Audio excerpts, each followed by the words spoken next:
chegou bem na hora de entrevista importante. O nosso assunto tem a ver com todos nós, é a história da máscara. Porque Duque de Caxias, na Baixada Fluminense, já liberou o uso de máscaras. Rio de Janeiro e São Paulo discutem a flexibilização que pode acontecer ainda esse mês, gente. Sobre isso, eu vou conversar com a microbiologista Natália Pasternak, que dá o ar da graça mais uma vez aqui. Natália, boa noite, bem-vinda. Tudo bem? Boa noite, Mona, tudo bom? Eu adoro quando eu te elogio, você fala, não, é demais, aí eu vejo o rabinho de cavalo balançar aqui, maravilhosa. Natália, minha querida, eu lembro que a primeira vez que eu conversei com você, não lembro se era aqui no Expresso ou no podcast, a gente falava quão importante seria, né, e feliz também, o momento da gente tirar as máscaras de fato e poder retomar uma certa normalidade, olhando para os rostos das pessoas, podendo ver os sorrisos, como eu vejo o seu aqui pela tela, o quanto isso de fato marcaria a pandemia, o fim da pandemia no nosso país ou um momento mais de relaxamento. Esse momento, na sua opinião, é agora? É para daqui a pouco mesmo, para tirar a máscara?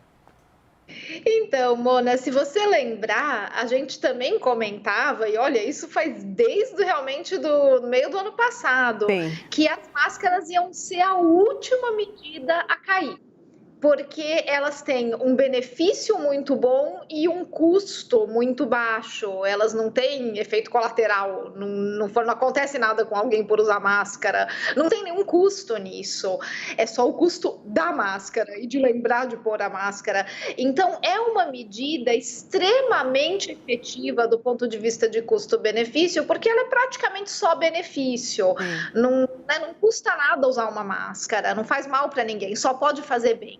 Então, por ela ser uma medida tão efetiva e funcionar tão bem para a prevenção, a gente sempre soube que a máscara, ela ia realmente marcar aí o fim da pandemia, porque ela é a última medida que a gente vai tirar. A gente tira a máscara quando realmente a gente tiver números muito confiáveis de que a pandemia está sob controle. E daí vem a má notícia, esses números ainda não chegaram, a gente está caminhando para eles, está melhorando muito, a vacinação no Brasil está indo muito bem, Sim. mas não momento da gente pensar em parar de usar máscara em lugares fechados, em lugares com aglomeração de pessoas.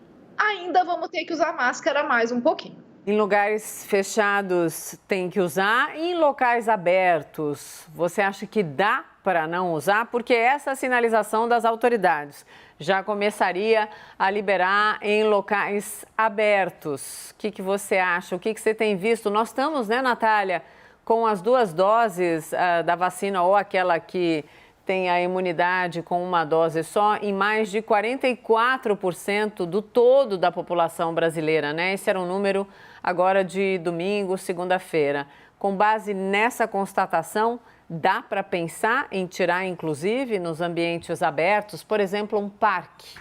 Que saudade de andar num parque sem máscara, Natália. Então, Mona, aí a gente tem que deixar alguns pontos bem claros, e bem claros mesmo. Ambiente aberto não é tudo igual. Uma coisa é caminhar no parque sem máscara, longe das outras pessoas, um lugar aberto, ao ar livre, super ventilado. Beleza, dá para fazer. A gente pode caminhar no parque sem máscara, longe das outras pessoas. Agora, nem todos os espaços abertos são iguais. Uma coisa é no meio do parque, outra coisa é na 25 de março fazendo compras, Sim, com aquele aglomerado de gente, ou num show de rock, todo mundo pulando juntinho. Não interessa que está ao ar livre, se você está grudado em outra pessoa, num show de rock, num estádio, numa rua movimentada, num carnaval de rua. Nessas situações, não interessa se é ao ar livre, você está grudado em outras pessoas, tem muita gente. Isso quer dizer o quê? Se tem muita gente do seu lado, em português bem claro, pessoas podem cuspir vírus na sua cara. Então, não vai ficar sem máscara. E muitas vezes, Mona, a gente tem que fazer mais do que comunicação de ciência, uma comunicação do bom senso. sem dúvida. Né? bom senso, gente. Lugar aglomerado, mesmo que seja ao ar livre, você não vai ficar sem máscara, porque tá cheio de gente em volta de você. E essa doença é transmitida de pessoa para pessoa. Agora, se você tá num lugar ao ar livre, onde as pessoas estão espalhadas, num parque, você pode ficar sem máscara, que a gente realmente já tá com uma vacinação avançada, os números da doença estão caindo, isso quer dizer que o vírus está circulando menos. Sim. Então, nesses locais que são muito seguros, porque eles são abertos e com pessoas espalhadas longe de você, beleza. Em lugar com muita gente, nem pensar. Em lugar fechado, nem pensar. Então, a gente ainda vai usar máscara por um bom tempo, porque a gente vai frequentar locais aglomerados e locais fechados. Sem dúvida. Agora, Natália, quando você diz que nos locais fechados, especialmente, ou nos aglomerados, tem que usar, você consegue olhar para um horizonte de não necessidade de máscara quando a gente estiver em que patamar de vacinação? Eu digo imunidade plena, né? Com as 2 doses ou com aquela única dose que é efetiva, passando de 50%, passando de 60%. O que a ciência diz a respeito desses números relacionados, então, à não obrigatoriedade do uso da máscara ou ao bom senso, em relação ao uso da máscara? A vacinação, ela é meta e não métrica. Então, a gente tem uma meta de vacinar, a gente quer vacinar a maior parte da população, de preferência mais do que 90%. Por quê? Porque a gente imagina que ao chegar nessa meta, a doença vai parar de circular. Mas a vacinação não é a nossa métrica para ver se a doença parou de circular. A nossa métrica é o número de casos, o número de hospitalizações e o número de óbitos. Então, essa é a métrica. A vacina é a meta que a gente quer cumprir para chegar lá. Então, não adianta a gente achar que com 60% vai dar. Com 70% ou é com 80%, a gente não sabe. A gente tem uma meta de vacinação e a gente tem que acompanhar as métricas da doença, os números da doença, para saber qual que é o momento seguro realmente da gente falar, acabou, não tem mais, faz meses que não tem um único caso, não tem mais hospitalização, faz meses que não morre ninguém, agora acabou. Então, são esses números que a gente vai olhar.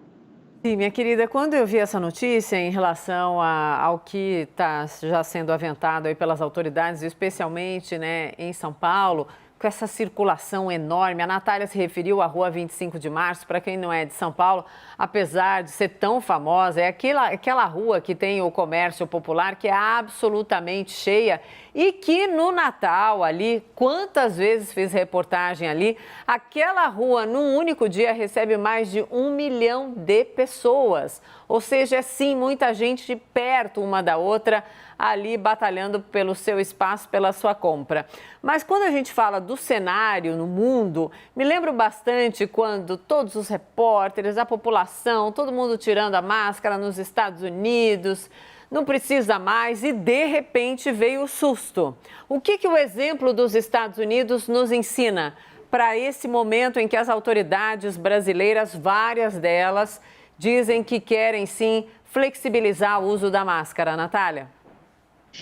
Boa lembrança, Mona, porque foi exatamente isso que aconteceu aqui e a flexibilização foi grande mesmo de tirar as máscaras e depois o CDC acabou voltando atrás e pedindo o retorno da obrigatoriedade do uso de máscaras em locais fechados porque veio a variante Delta e começou a se espalhar e começou a subir o número de casos, hospitalização, óbitos e isso com a população já 50% vacinada, lembra? Então a taxa de vacinação já era maior do que 50%, que era uma taxa já alta naquela época, mas não deu para tirar as máscaras. Hoje, aqui em Nova York, você não precisa usar máscara em local aberto, e local aberto do jeito que eu falei, você está andando na rua, sem aglomeração, tudo espaçado, você não precisa usar máscara, mas se você entrar em qualquer loja, restaurante, metrô, a universidade, qualquer lugar fechado, você tem que colocar a máscara. E isso que aqui em Nova York a gente tem uma taxa altíssima de vacinação. Então, precisa realmente aprender. Israel passou pelo mesmo processo, liberou tudo, depois teve que dar um passo atrás. A gente não precisa cometer os mesmos erros, né? Exatamente. Não, citar o exemplo aí, pelo amor de Deus, né? Bom senso. Natália Pasternak, você sabe que eu amo conversar com você, né? Sempre. É uma delícia, assim. Muito obrigada. Até uma próxima, certamente, querida. Obrigada. Obrigada a você, Mona. É um prazer para mim também. Boa noite. Adoro aprender com a Natália. Tchau, minha querida.